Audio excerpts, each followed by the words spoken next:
नमस्कार, welcome to career 247। मैं हूं प्रशांत धवन। कभी $2 बिलियन के न्यूक्लियर बॉम्बर्स 30 सेकंड में डिस्ट्रॉय होते हुए देखे हैं? नहीं देखे? मैं आपको दिखाता हूं, इधर आप देख पाओगे। ये फुटेज पूरी दुनिया में वायरल हो रही है। नीचे जो ये प्लेन दिख रहे हैं ना, ये न्यूक्लियर स्ट्रेटेजिक बॉम्बर्स है। ऐसा कोई भी प्लेन भारत के पास नहीं है। गिनती के 2-3 कंट्रीज के पास ऐसे बॉम्बर्स हैं। और यूक्रेन ने सस्ते से ड्रोन भेजकर रशिया के अंदर ये सारे जो न्यूक्लियर बॉम्बर्स हैं सब डिस्ट्रॉय कर दिए। एक एक करके आप देख पाओगे सभी जो ये न्यूक्लियर बॉम्बर्स हैं। टोटल जो इनकी कॉस्ट अगर हम देखें, यूक्रेन खुद कह रहा है $2 बिलियन के आसपास की है। 40 इस तरीके से एयरक्राफ्ट रशिया के यूक्रेन ने डिस्ट्रॉय कर दिए हैं। जो विजुअल्स आ रहे हैं आज के समय रशिया से, दे आर एब्सोल्युटली स्टनिंग। और ये तो विजुअल है आफ्टर की। ड्यूरिंग जब ये अटैक हो रहा था उसकी भी वीडियो सामने आई है। It is absolutely incredible. ये जो वीडियो है ये एक ड्रोन ने रिकॉर्ड करी है। ये अटैक करते टाइम यूक्रेन की सरकार ने ये वीडियो रिलीज करी है। ये इधर आप देख पाओगे। ये है TU-95 न्यूक्लियर स्ट्रेटेजिक बॉम्बर। इसकी जो लोकेशन है ना जहां पर ये पड़ा था रशिया में, वो मैं आपको दिखाऊंगा। You will be even more shocked कि रशिया के इतने डीप जाकर यूक्रेनियन ड्रोन्स ने ऐसा अटैक किया है। और मेरा मानना यह है कि एज इंडियंस हमें इस अटैक को प्रॉपर्ली स्टडी करना चाहिए, क्योंकि कल को हमारा कोई दुश्मन देश भी ऐसा अटैक हम पे प्लान कर सकता है। क्योंकि अगेन जो स्ट्रैटेजी है ये कमाल की है। इधर आप देखोगे सस्ता सा ड्रोन आया, ये रशिया का TU-95 nuclear bomber aircraft destroy हो गया। और अगर इस अटैक को हम वाइड एंगल से देखें तो एक रशियन सोल्जर ने एक छोटी सी एक वीडियो सोशल मीडिया में वायरल कर दी थी। यहाँ पे आप देख पाओगे ये है जी रशिया की एयरफील्ड। ये वो strategic bomber millions of dollars के बिल्कुल तहस नहस हो चुके हैं। और जो पूरा एयरबेस है यहाँ पर भी अब कुछ इतना खास बचा नहीं है। और ये मत सोचिएगा बस ये एक अटैक यूक्रेन ने किया है रशिया पे। रशिया के लिए मैं कहूँगा आज का दिन एक ब्लैक डे साबित हुआ है रशियन मिलिट्री हिस्ट्री में, क्योंकि ऐसे न्यूमरस अटैक किए हैं यूक्रेन ने ऑल ओवर रशिया। और अगर यहाँ पे आप ये सोच रहे हैं कि जो ये रशिया का बॉम्बर है इस पर यूक्रेन के ड्रोन ने जब अटैक किया होगा तो इस ड्रोन का ये अटैक है, क्या पता रिपेयर करके कुछ ये वापस ठीक हो जाए। नहीं, मैंने डिटेल में यूक्रेन का ये अटैक पढ़ा है। अभी आपको बहुत सारी डिटेल्स इसकी बताऊंगा। यूक्रेन ने अपने ड्रोन्स में आर्टिफिशियल इंटेलिजेंस का यूज़ किया है और एआई के ज़रिए इस ड्रोन ने टारगेट किया कि इस एयरक्राफ्ट का वीकेस्ट स्पॉट क्या है। ये जो हम फुटेज देख रहे हैं ये यूक्रेनियन ड्रोन की है, सुसाइड ड्रोन है। ये चेक कर रहा है कि इस एयरक्राफ्ट का वीकेस्ट पार्ट कौन सा है। तो ये जो विंग वाला एरिया है ना, इसको आइडेंटिफाई करेगा ये अभी कि ठीक है ये इलाका है, यहाँ पे इसको जाके गिर जाना है। और ये इसने आइडेंटिफाई कर लिया यहाँ पर ये एरिया। और उसके बाद जो एक्सप्लोजन की वीडियो है ऑब्वियसली वो सामने आएगी नहीं हमारे, क्योंकि फिर वो ड्रोन डिस्ट्रॉय हो जाता है। बट इस लेवल की ड्रोन वॉरफेयर आज के समय हो रही है रशिया यूक्रेन के बीच में। ना अगर मैं आपको मैप दिखाऊं रशिया का कि कहाँ कहाँ ये अटैक्स हुए हैं, you will be absolutely shocked. ये जरा आप लोग देख पाओगे रशिया का मैप। नाउ जानता हूं आप कहोगे यूक्रेन तो यहाँ पे है और जो अटैक हुए हैं ये ऑल ओवर रशिया हुए हैं। अब फॉर एग्जांपल जो ये ड्रोन वाले अटैक है ना जो मैंने अभी आपको दिखाए हैं, जो मेन अटैक है जहाँ पे रशिया को सबसे ज़्यादा लॉस हुआ है, वो साइबीरिया रीजन जो है ना रशिया का, यहाँ पर चाइना की बॉर्डर के करीब इधर अटैक हुआ है। बाकी आप देखोगे कई अटैक इनके नॉर्दर्न एरिया पे हुए हैं, पोर्ट के आसपास हुआ है। कई जो इनके सबमरीन बेसिस थे वहां पे ड्रोन अटैक हुए हैं। मॉस्को रीजन के आसपास का जो इलाका है वहां पे ड्रोन अटैक हुए हैं। और अगर यहाँ पे आप सोच रहे हैं ये तो बहुत ज्यादा डीप इनसाइड रशिया है, क्या ड्रोन यूक्रेन से ऑल द वे रशिया इतना दूर चला जाता है? नहीं, यहाँ पर देखिए यूक्रेन ने कुछ ऐसा किया है जो आई थिंक दुनिया भर के हर देश स्टडी करेंगे। यूक्रेन ने यह सब किया है एक ऑपरेशन के अंडर। ऑपरेशन का नाम है ऑपरेशन स्पाइडर्स वेब। और आज के समय आप अगर वर्ल्ड मीडिया देखोगे तो हर जगह ही ऑपरेशन स्पाइडर वेब के चर्चे आपको मिलेंगे, क्योंकि यूक्रेन ने किया यहाँ पर क्या है, इन लोगों ने 1.5 साल तक प्लानिंग करी इस ऑपरेशन की। जी हाँ, 1.5 साल लग गए ऑपरेशन को प्लान करने में। यूक्रेन ने पहले क्या किया कि इन्होंने चुपचाप जो ये ड्रोन्स है ना ये पहले पहुंचाए रशिया की धरती में। और मैं इमेजिन कर सकता हूं बहुत ही मुश्किल ये प्रोसेस रहा होगा। इन लोगों ने पहले ये ड्रोन्स फ्लाई करके रशिया का जो बॉर्डर का इलाका है यहाँ पर कहीं पहुंचा दिए होंगे। और फिर उसके बाद डेफिनेटली रशिया के अंदर ही कई गद्दार लोग होंगे जिन्होंने ये ड्रोन ट्रक में रखे। ट्रक से उसके बाद जो ये ड्रोन्स हैं, रशिया के विभिन्न इलाकों में, मॉस्को के पास, ये यहाँ पर नॉर्दर्न एरिया में, साइबेरिया में, हर जगह ये ड्रोन्स लेकर गए। और जब ड्रोन्स सारे बिल्कुल प्लेस हो गए, ये जो गद्दार लोग थे ये गायब हो गए और फिर ट्रकों से ये ड्रोन निकले हैं और रशिया के एयर बेसिस पर इन ड्रोन्स ने अटैक करने स्टार्ट कर दिए। जब ये ड्रोन्स ट्रक से निकल रहे थे, उसकी भी वीडियो सामने आई है। ये इधर ये ट्रक देख रहे हो आप, इसके अंदर बहुत सारे ड्रोन थे जो अटैक कर सकते हैं या आत्मघाती अटैक भी कर सकते हैं। दोनों टाइप के ड्रोन्स थे। अब देखोगे यहाँ पे आप, इस तरीके से ट्रक से ये ड्रोन निकला। ये ट्रक पार्क कर दिया गया रशिया के एयर बेसिस मिलिट्री फैसिलिटी के पास।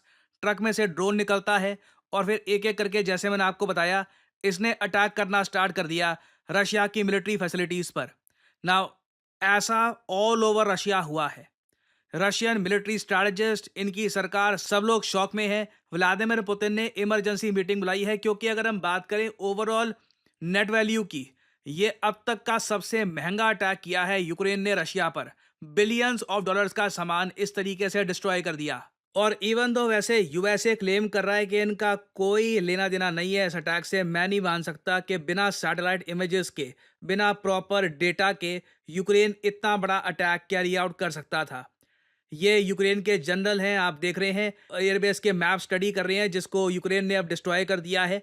और आप खुद देख पाओगे, ये लोग प्राउडली आज के समय दुनिया को बता रहे हैं 1.5 साल की प्लानिंग लगी, मगर जब ये प्लान कंप्लीट हुआ, क्या इम्पैक्ट आया है इसका। हालांकि आप अगर मुझसे पूछें, मैं बहुत ज़्यादा चिंतित हूं एक बात को लेकर कि अब मैं पहली बार देख रहा हूं रशियंस ना खुलकर कह रहे हैं यूक्रेन का कुछ परमानेंट सोल्यूशन निकालना होगा। मैंने कमेंट्स देखी है रशियंस की आर्टिकल्स में, मैं आपको दिखाता हूँ।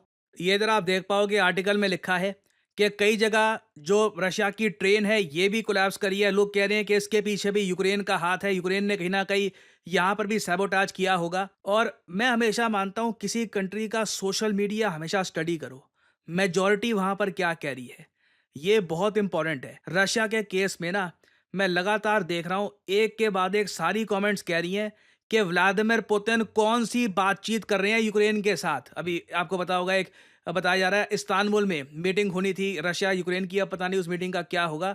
लोग कह रहे हैं लोग मर रहे हैं, इक्विपमेंट, बिल्डिंग्स ये सब डिस्ट्रॉय हो रहे हैं, clean everything clean, they hate us.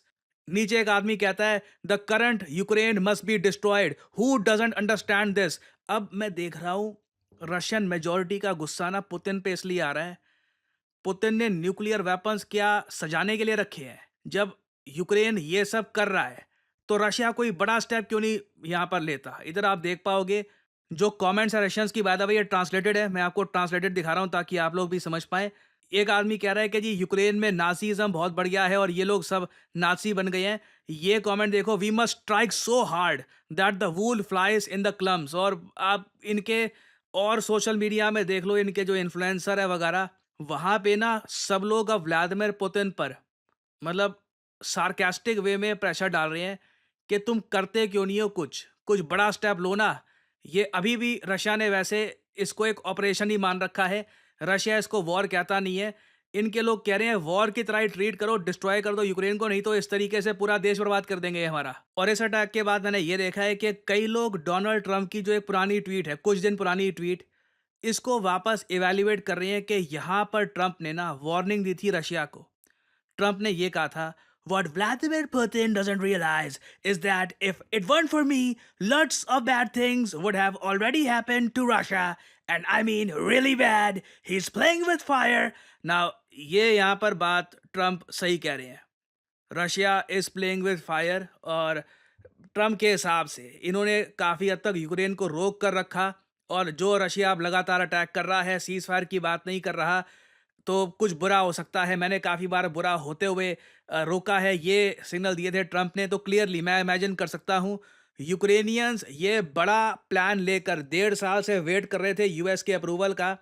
In the and लग रहा है कि ट्रंप ने बोला है कि व्लादिमीर पुतिन मेरी सुन नहीं रहा, so do what you have to do. Now अगर मैं बात करूँ इंडियन कॉन्टेक्स्ट की, तो ये बहुत ही ज़्यादा चिंताजनक है जो आज के समय यहाँ पर हुआ है, क्योंकि पूरे भारत में मैं आपको बता दूँ 15 इंडिविजुअल्स हैं जिन पर आज के समय जांच पड़ताल चल रही है। इन पे आरोप लगे हैं कि ये पाकिस्तान के लिए जासूसी कर रहे थे। विभिन्न रिलीजियस कम्युनिटी के लोग यहाँ पे आपको मिलेंगे, विभिन्न एथनिसिटी के लोग मिलेंगे, राजस्थान के हैं, दिल्ली के, मध्य प्रदेश के, हरियाणा के, यूपी के, गुजरात के, पंजाब के, इन सबको अरेस्ट किया गया है।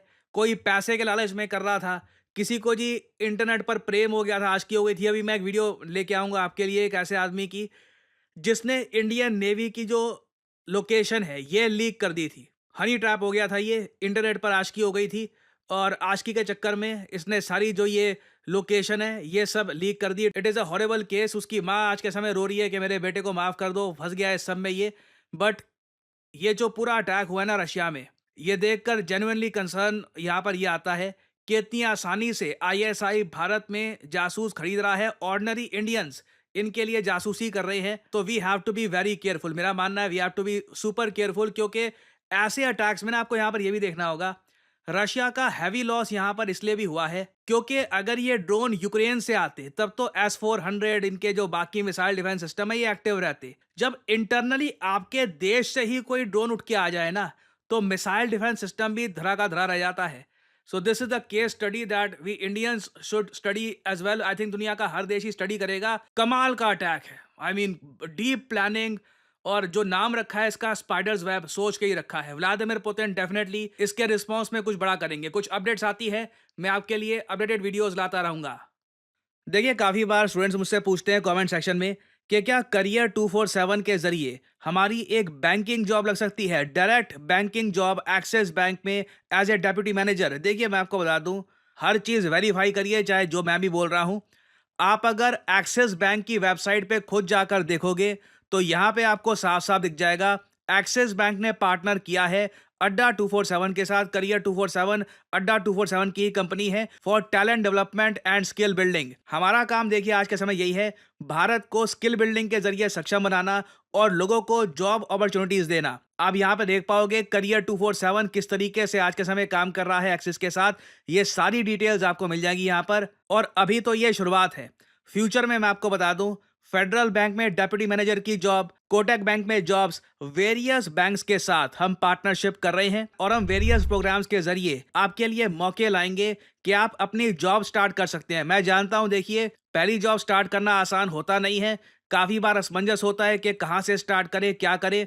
बट मैं आपको ये बता दूं, आई कैन प्राउडली से कि करियर 247 स्कूल ऑफ बैंकिंग, जी हाँ, वी एक्चुअली हैव एक करियर 247 स्कूल ऑफ बैंकिंग जो पुणे कैंपस में है। हम लोगों ने ऑलरेडी 65 प्लस सिलेक्शंस कर लिए हैं in Axis bank as deputy managers. इन लोगों का करियर शुरू हो चुका है, काफी अच्छी सैलरी ये लोग एंजॉय करेंगे और आने वाले समय में उम्मीद है कि इस तरीके से हजारों बच्चों को हम अपनी जॉब तक पहुंचाएंगे।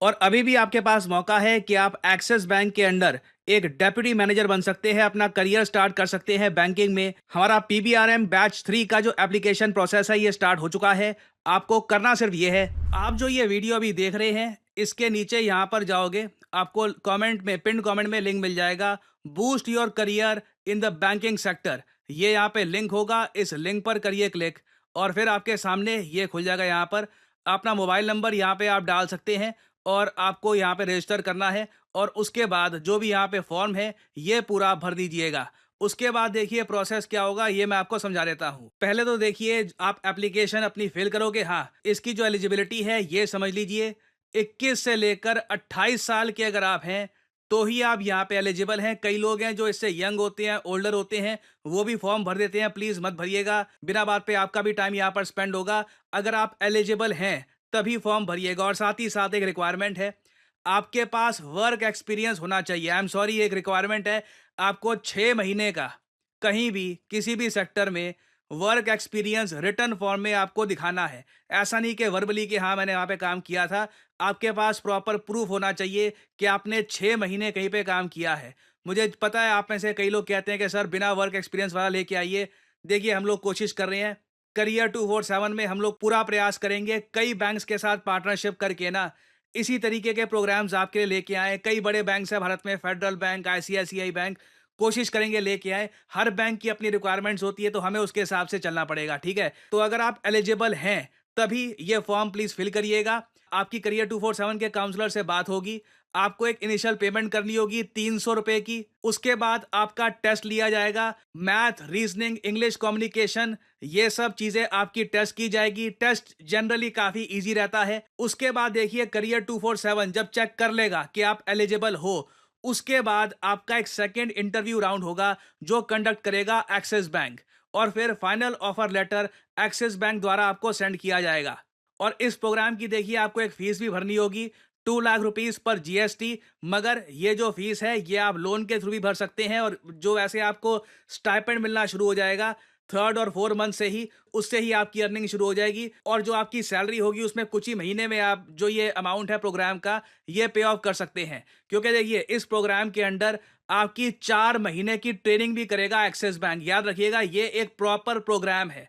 ऐसा नहीं है कि सीधा एक छोटा सा प्रोसेस कर दिया, एक एग्जाम दे दिया, डेप्यूटी बैंक मैनेजर बन गए। आपको 4 महीने ट्रेन करेगा एक्सिस बैंक।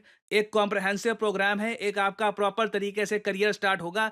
तो अगर आप इंटरेस्टेड हैं, एलिजिबल हैं, तो बिल्कुल एनरोल कर सकते हैं आप इस प्रोग्राम में। और इसी नोट के साथ ये है वीडियो का अंत। Thank you for listening and as I always say, may the gods watch over you.